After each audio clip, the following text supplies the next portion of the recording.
반갑습니다. 송주준입니다. 아마 영상을 보시는 대부분의 분들이 그럴 것 같습니다만 저는 요즘 들어가지고 한국 사회가 이 정말 어쩌다가 이렇게 됐나 그런 생각이 듭니다. 다양한 정말 대통령들이 있었고 다양한 정당들이 있었습니다만 지금 시기만큼 혼란스러웠던 적이 있는가 싶습니다. 사실 저는 제 상식선으로 봤었을 때 조국 이상으로 대한민국을 혼란스럽게 하는 사람은 없을 거다. 저는 그렇게 생각했습니다. 그런데 웬걸 조국 다음에 윤미향이 나타나고 그 윤미향에서 멈추지 않고 추미애까지 나타나니까 이 도대체 제가 정신을 못 차리겠습니다. 이 각각의 사람들에 대한 의혹만 하더라도 정말 제가 정신을 못 차리겠는데 저를 더 당황스럽게 만드는 거는 정당이 지금 이들을 비호하고 있는 모습이에요. 여당이라고 하는 사람들이 이 사람들을 비호하기 위해 가지고 상식적으로 도저히 이해할 수 없는 그런 말들을 쏟아내고 있는 걸 보니까 이 한국 사회가 어쩌다가 이렇게 됐나 싶습니다. 그래도 다행스러운 것은 이런 혼란스러운 시기에도 몇몇 사람들이 자신의 역할을 잃지 않고 자신의 본분을 다하고 있다는 것입니다. 대표적으로 최지원 감사원장이 될 수 있겠고,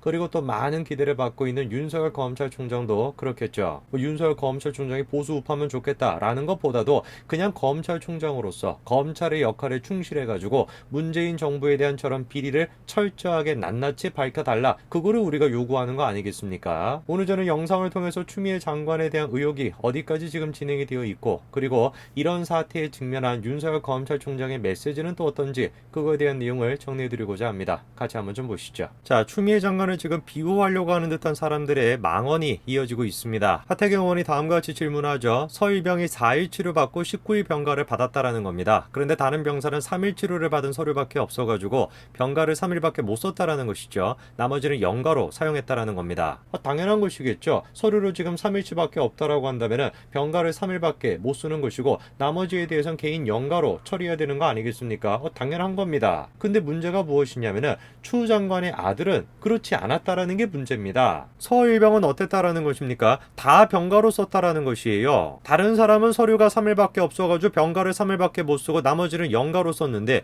어떻게 된 것인지 서일병은 다 병가로 썼다라는 것입니다. 제보 청년이 타당하고 서일병이 잘못됐다라는 걸 뜻하는 것이냐 라고 물어보니까 원래 규정은 그렇게 되어 있는 것으로 알고 있다 라고 답하고 내 말이 맞냐라는 하 의원의 물음에 예라고 분명히 답변을 하죠. 그 사실상 정경도 국방부 장관이 추 장관의 아들이 잘못된 것이다, 절차적으로 문제가 있는 것이다, 그거를 지금 시인한 거 아니겠습니까? 그래서 이제 언론 보도가 크게 났죠. 정경도 국방부 장관이 시인을 했다, 추 장관의 아들이 절차상 문제가 있다라고 시인을 했다, 막 그냥 보도가 나갔습니다. 그랬더니만 정경도 국방부 장관이 입장을 또 싹 바꿔버려요. 이날 오후에 이재정 의원이 뭐라고 물어봅니까? 언론에 속보가 뜬다, 정 장관이 추 장관 아들 휴가 적용이 잘못됐다라고 말했다라는 기사가 맞냐, 그런 식으로 답변했냐 라고 물어보니까 하태경 의원이 질의할 때 정확하게 이해하지 못한 부분이 있었다, 이렇게 또 얘기를 합니다. 뭘 도대체 제대로 이해를 못했다라는 것이에요. 서류가 3일밖에 없으니까 병가를 3일만 쓰고 나머지를 개인 연가로 쓴다 라는 말조차도 이해를 못하는 사람이 어떻게 국방부 장관 자리에 앉아있는 겁니까? 애당초 지금 이재정 의원이 저런 질문을 하는 것 자체가 웃긴 거 아니겠습니까? 질문을 통해 가지고 뭘 의도하는 거겠어요? 감히 네가 그런 식으로 답변했냐? 정말 네가 그렇게 답변했어? 이렇게 지금 따져 묻는 거 아니겠습니까? 그렇게 묻는 것도 지금 우스운 일인데 국방부 장관이 채통도 없지 몇 시간이 채 지나지 않아가지고 입장을 저렇게 번복하는 것도 우스운 일 아니겠습니까? 추 장관을 옹호하는 사람들의 망언은 저기서 그치지 않습니다. 김태년이 또 뭐라고 했습니까? 전화나 메일이나 카톡을 통해 가지고 또 휴가 신청이 가능하다, 또 이런 얘기를 했어요. 마치 지금 이제 연락 가능한 수단을 통해 가지고 휴가 연장이 가능하다, 그거를 이제 끌고 와가지고 카톡도 가능하고 메일도 가능하고 전화도 가능하다, 이런 식으로 지금 추 장관 쪽을 옹호하겠다라는 것인데, 아니 왜 부엉이는 얘기 안 하세요?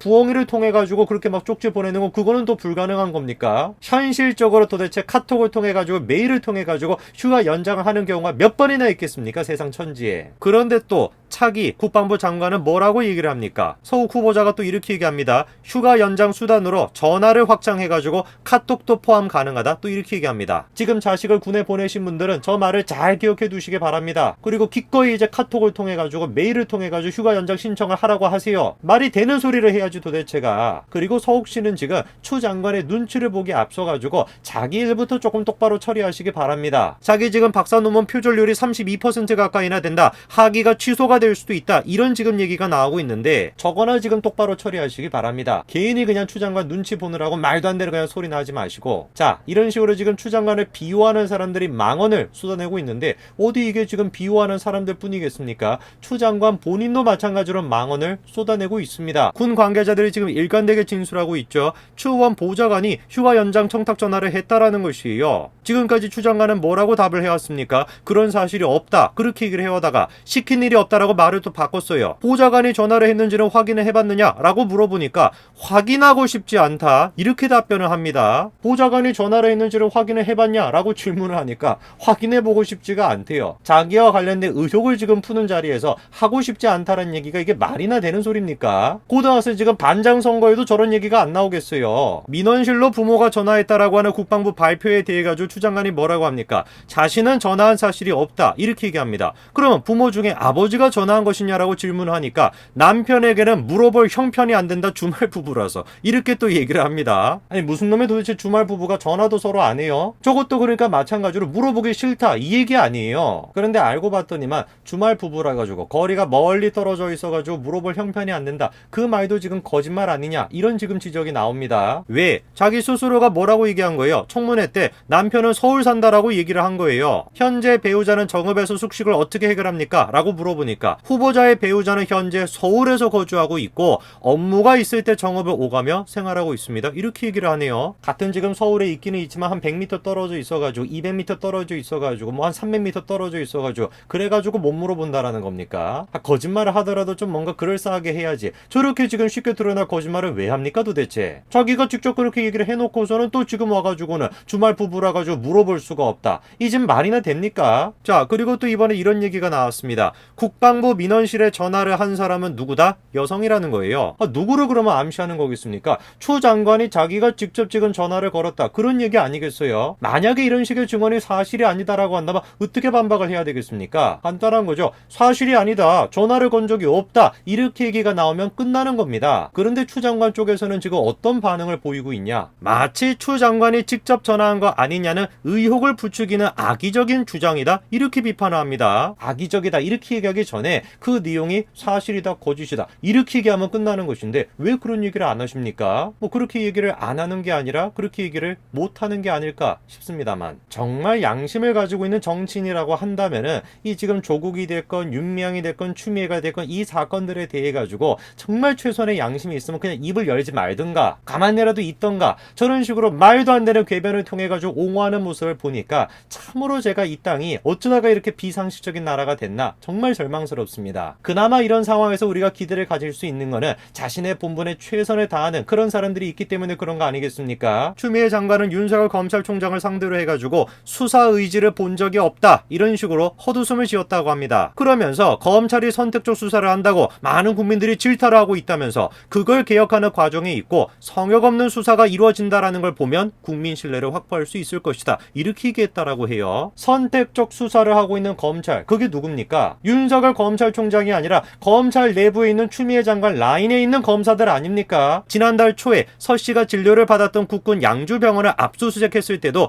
윤 총장은 어땠다라는 거예요? 보도를 통해 가지고 해당 사실을 알게 됐다라는 것입니다. 이런 지금 선택적 수사를 하는 이런 식으로 국민의 신뢰를 완전히 그냥 저버리고 있는 서울 동부지검에 대해 가지고 윤석열 검찰총장이 이런 식으로 애둘러서 비판했죠. 서 씨 사건 바르게 수사가 되도록 그렇게 윤석열 검찰총장이 지시했다라는 겁니다. 추미애 장관 아들 서모 씨의 각종 의혹 사건에 대해 가지고 윤석열 검찰총장이 바르게 수사가 될 수 있도록 보고를 잘 받으라고 대검찰 내에 지시를 했다라는 것이거든요. 서 씨의 공보물을 놓고 점점 다양한 의혹이 제기가 되고 있고 이에 맞물려 장기간 수사를 펼쳐온 검찰에까지 책임론이 제기되는 점을 고려했다. 이렇게 지금 평가되고 있습니다. 애당초 동부지검에 다시 배당을 할 때 많은 비판이 있었어요. 이거 뭐냐? 윤석열 검찰총장도 마찬가지로 동부지검과 같은 편인 것이냐? 추미애 장관의 눈치를 보는 것이냐? 많은 비판이 있었죠. 그러나 그때도 제가 말씀을 드렸습니다. 윤 총장이 직접적으로 전면에 나서가지고 정치적 발언을 하는 것은 효과가 떨어질 수가 있다. 야당을 통해 가지고 특임검사가 됐건 특검이 됐건 그런 조치들이 이어질 수 있도록 유도하고 자기는 검찰총장으로서 중립적인 직책을 유지를 함으로써 간접적으로 얘기를 하는 것이 훨씬 더 효과적이다. 그렇게 그렇게 제가 말씀드리지 않았습니까? 그렇기 때문에 우리는